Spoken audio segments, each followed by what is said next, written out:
il y a un autre concept qui est vraiment primordial, encore une fois, à parler quand on veut vraiment sortir de ce mode survie-là.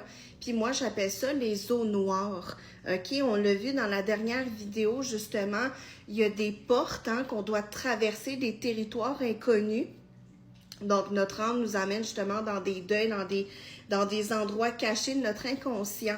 Mais lorsqu'on ouvre la porte à ces blessures-là, ben c'est là qu'on va aller plonger dans ces eaux noires-là. Puis je te donne un exemple, si tu dois sauter dans un eau qui est noire, il n'y a pas de soleil, c'est fermé, ça se peut que tu aies peur parce qu'on ne sait pas qu'est-ce qu'il y a dans le fond de l'eau. Puis évidemment que c'est une image, un symbole que je te donne. Puis c'est vraiment ça, c'est que la source me fait rêver une dizaine de fois, OK? Très régulièrement, je dois, dans mes rêves, soit aller sauter dans l'eau. Parfois, j'y vais, puis parfois, j'hésite, je suis pas capable. Et ce rêve-là, justement, c'est toujours la même peur qui revient, OK? Les eaux noires, là, c'est ton inconscient. C'est comme toi, tu as la pointe de l'iceberg, là. Toi, tu es conscient de ce qui se passe, de peut-être tes prises de conscience, tes schémas, ta dépendance, tu le vois. Mais tout ce qui est dans le fond et qui peut te contrôler, qui peut t'influencer, ben c'est là qu'on va aller plonger. Ça se peut que ça soit, pas ça se peut, mais ça va être très inconfortable. Mais il faut aller nettoyer, il faut aller purifier ces eaux-là. On doit remettre cette eau noire, on doit la remettre claire, on doit la purifier. Puis tu vas comprendre pourquoi je dis ça. Donc, c'est vraiment ça. Aujourd'hui, je comprends que ces eaux-là, ben ça représentait pas vraiment un danger. Même si dans mon rêve, je capotais, puis j'étais en mode genre « sauvez-moi » ou « je veux pas aller là-dedans », ben en fait, ça représentait un passage entre deux versions de moi. Entre l'ancienne version qui est dans la dépendance, dans la violence, la colère, la survie, et celle qui est abondante, qui est riche, qui a libéré, qui a guéri. Mais pour passer de cette sphère énergétique, de cette réalité-là, puis jumper dans la nouvelle, qu'on s'entend que c'est deux... comment qu'il me dit ça? Ces deux extrêmes, là, ces deux identités complètement différentes, ben tu vas devoir ouvrir la porte des territoires inconnus, puis tu vas aller plonger pour aller nettoyer tout ce qui ne t'appartient plus. Alors pour moi, qu'est-ce que ça représente les eaux noires? Puis ça se peut que ça fasse écho avec toi. Ben l'eau noire, ça représente l'inconnu. Puis tu vas voir, je vais te mettre une image de mon oracle, d'une des cartes que j'ai canalisées d'un de mes rêves, justement. On était dans un grand building, il faisait noir, c'était comme un building de matrice, il fallait se sauver, puis on était plusieurs personnes qui traversaient l'eau, on se tient une personne, on se tient par l'épaule, tu vas voir l'image, puis dans les eaux, il y a comme des visages, des énergies qui sont négatives, ça fait peur, mais tu n'as pas le choix de traverser, OK? Donc, c'est vraiment le moment là, dans ta vie où est-ce que tu vois plus le fond, là. Hein? Tu es connecté à ta vision, tu sais que tu vas aller plus loin, mais en même temps, c'est le chaos autour de toi. Il y a peut-être personne qui comprend ta vision, puis il faut que tu continues d'avancer sans même avoir les résultats physiques, sans même avoir les résultats. C'est ta foi qui va t'emmener, ton courage qui va t'emmener à traverser ces eaux noires-là. OK? Alors, c'est vraiment ça, c'est le moment où ton mental, là, je touche mon cœur là parce que le cœur il réagit, mais où est-ce que ton mental, il perd complètement tous ses repères. Tu sais, comme la carte de la tour dans le tarot, là, la tour, pow! Il y a un éclair qui arrive, il y a des bonhommes qui tombent de la tour, ben c'est ça, c'est une déconstruction fucking totale. Puis est-ce que ça fait mal? Parce que il y a tellement de mémoires, de souvenirs, justement, qui sont prêtes à être remontées, qui sont dans ces eaux noires-là. Mais c'est une illusion. Pourquoi je te dis une illusion? Parce que la vraie voie, c'est l'amour. Puis au-delà de toutes ces couches-là, de cet inconnu-là et de ces peurs, ta foi, ta vraie version, elle est là. OK? Donc, c'est l'espace entre l'ancienne vie et la nouvelle. Puis ça fait peur, ça se peut que ça prenne des semaines, des mois. Moi, ça fait plus de 1 an que je baigne dans ces eaux noires.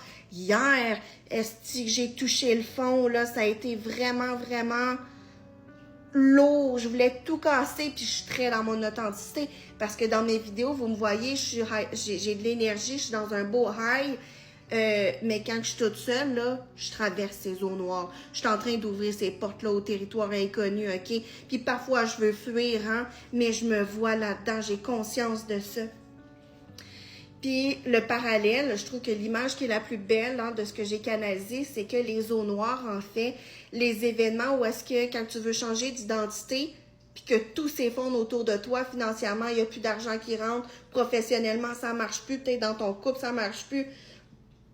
La façon dont tu communiquais avec les autres, dont tu sauvais les autres, ça ne veut plus être là. C'est le corridor. Et puis j'ai des rêves de corridor, je pourrais tellement parler. C'est un corridor entre l'ancienne version de nous et celle qui est en train de naître. Puis pourquoi c'est inconfortable? Parce qu'il y a encore notre réalité 3D, notre ancienne matrice, les dettes ou tout ce qui va pas là. C'est encore là dans ta 3D, tu es en train de le vivre, ton corps physique le vit. Puis ta nouvelle réalité est en train de s'installer, mais c'est encore dans l'invisible, c'est encore dans le travail, dans les prises de conscience, dans l'évolution. Je dis ça, puis ça fait ding en même temps. Puis cette nouvelle version, elle n'est pas venue s'installer encore dans la 3D. Fait que tu es connecté à ta version la plus haute, mais en même temps, tu es en train de vivre le chaos. C'est un clash. Mais continue d'avancer un jour à la fois. OK, c'est ça qu'on me dit. Un jour à la fois, choisis ta foi.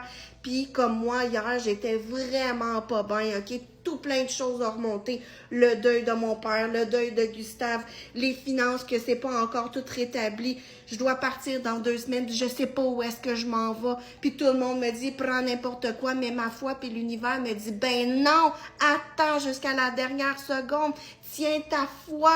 Mais au travers de toutes ces journées-là, de toutes ces heures-là, hier, j'ai été dans le fond. Je voyais pas le bout du tunnel, mais j'ai vécu cette journée-là. Puis aujourd'hui, whoop, je remonte. Puis ça se peut que demain, je redescende. C'est correct. Mais c'est ça, les eaux noires. Alors, pourquoi est-ce qu'on a peur d'aller dans ce territoire-là? Pourquoi est-ce qu'on a peur d'aller dans ces eaux noires-là? Pourquoi est-ce qu'on a peur de sauter dans le vide hein, quand on n'a pas de preuve physique de notre vision, que ça va vraiment venir se créer, se manifester? Mais c'est parce que le cerveau, il déteste l'inconnu. On a été programmé comme ça. Il préfère une souffrance connue. Écoute ça, là, le cerveau, il préfère une souffrance qui est connue au lieu d'une liberté inconnue. Puis traverser les eaux noires, c'est pour aller vers ta liberté, mais tu sais pas où tu t'en vas. Ça va faire peur. Toutes tes peurs vont remonter, ces illusions-là de la matrice vont remonter, ton ancienne programmation va se montrer, ton corps va réagir. Alors, il va créer des monstres. Il va imaginer le pire. Il va essayer de te convaincre que quelque chose va t'attraper si tu avances. Hein, c'est tout le temps ça dans mes rêves. J'essaie d'avancer puis j'ai peur qu'on m'accroche, qu'on me prenne, qu'on me ramène dans le creux, dans le noir. Mais la plupart du temps, les monstres, tu vas voir dans l'image, là, dans l'eau, c'est nos croyances, c'est nos peurs qui ont été héritées. C'est les limites des autres qui nous ont été transmises. Puis c'est exactement ça, je finis avec ça, moi, dans ma vie.